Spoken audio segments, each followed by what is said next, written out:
La crainte d'être contaminé par la HNVA est plus forte que la peur du coronavirus.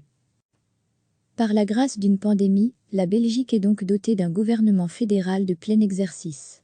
Le premier parti du pays, la HNVA, ne fait pas partie de la solution parce que Écolo et le PS, quoique son président ait tenté le contraire, ne le voulaient pas, ce que tous les autres partis ont finalement accepté. Ce gouvernement fédéral ne dispose pas d'une majorité en Flandre, ce que même le CDEV a avalisé. En 2 semaines, beaucoup de certitudes se sont effondrées.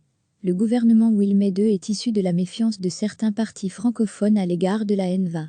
Il eût été beaucoup plus logique de mettre sur pied un gouvernement de crise, avec un programme et une durée de vie restreint, composé des plus grands partis du nord et du sud du pays. Nous étions disposés à mettre les différences de côté, mais nous avons été rejetés avec insolence et froideur. Apparemment, la crainte d'être contaminé par la HNVA est plus forte, pour certains partis, que la peur du coronavirus, constatait amer le chef de groupe à la Chambre, Peter de Rouvet. Constitutionnellement, un gouvernement en affaires courantes pouvait effectivement gérer la pandémie qui frappe le pays, doté qui plus est des pouvoirs spéciaux. Politiquement, cela paraissait plus délicat, et ce gouvernement de salut public permet surtout de postposer la crise politique et institutionnelle dans laquelle se débattait le pays. Patrick de Wael et les partis francophones ont emporté la mise. La constitution d'un gouvernement Wilmet III, avec les écologistes et socialistes, demeure bien plus aléatoire. Wilmet II et ses soutiens extérieurs sont attendus au tournant. La nouvelle majorité n'est toujours pas arrivée à se mettre d'accord sur le contenu de la loi organisant les pouvoirs spéciaux à accorder au gouvernement fédéral. Dans les entités fédérées, c'est déjà voté. Pas au fédéral. Pourtant, tout le monde, y compris HNVA ou PTB, soutient le recours aux pouvoirs spéciaux. Tout d'abord, écologistes et socialistes ne font pas une confiance aveugle à un gouvernement bleu horizon, dit libéraux sur 13 ministres, quand il s'agira de prendre les mesures économiques et sociales liées à la pandémie. La loi de pouvoirs spéciaux devra donc spécifier qu'il ne sera pas question de toucher à la protection sociale ou au pouvoir d'achat.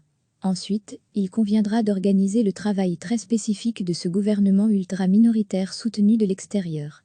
Inédit sous nos latitudes.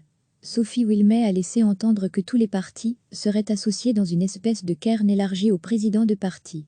Tous, ceux qui ont voté la confiance, après avoir décliné, la HNVA entend en être, Écolo ne souhaite pas cette présence. Dans les rangs nationalistes, on mobilise déjà contre ce gouvernement libéral soutenu par la gauche wallonne, minoritaire en Flandre.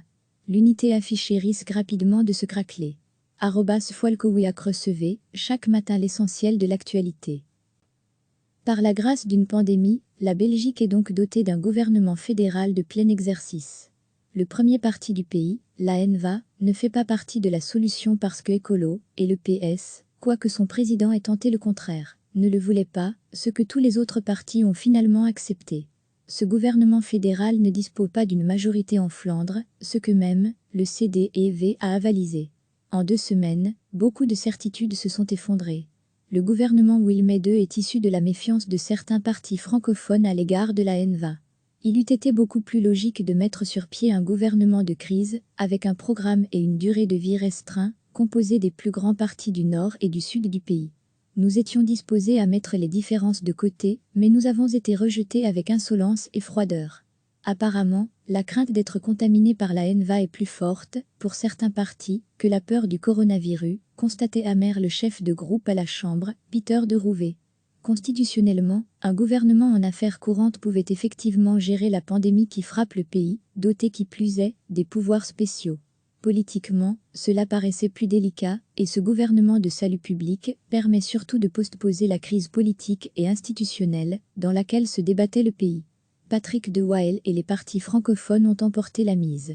La constitution d'un gouvernement Wilmet III, avec les écologistes et socialistes, demeure bien plus aléatoire. Wilmet II et ses soutiens extérieurs sont attendus au tournant. La nouvelle majorité n'est toujours pas arrivée à se mettre d'accord sur le contenu de la loi organisant les pouvoirs spéciaux à accorder au gouvernement fédéral. Dans les entités fédérées, c'est déjà voté. Pas au fédéral. Pourtant, tout le monde, y compris HNVA ou PTB, soutient le recours aux pouvoirs spéciaux.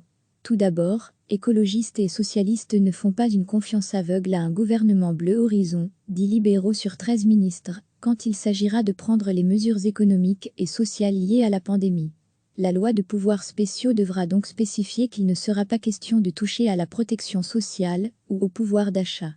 Ensuite, il conviendra d'organiser le travail très spécifique de ce gouvernement ultra-minoritaire soutenu de l'extérieur. Inédit sous nos latitudes. Sophie Wilmès a laissé entendre que tous les partis seraient associés dans une espèce de cairn élargi au président de parti. Tous ceux qui ont voté la confiance? Après avoir décliné, la NVA entend en être. Écolo ne souhaite pas cette présence. Dans les rangs nationalistes, on mobilise déjà contre ce gouvernement libéral soutenu par la gauche wallonne, minoritaire en Flandre. L'unité affichée risque rapidement de se craqueler. @Folkowiak. Cliquez sur s'abonner pour recevoir les dernières nouvelles.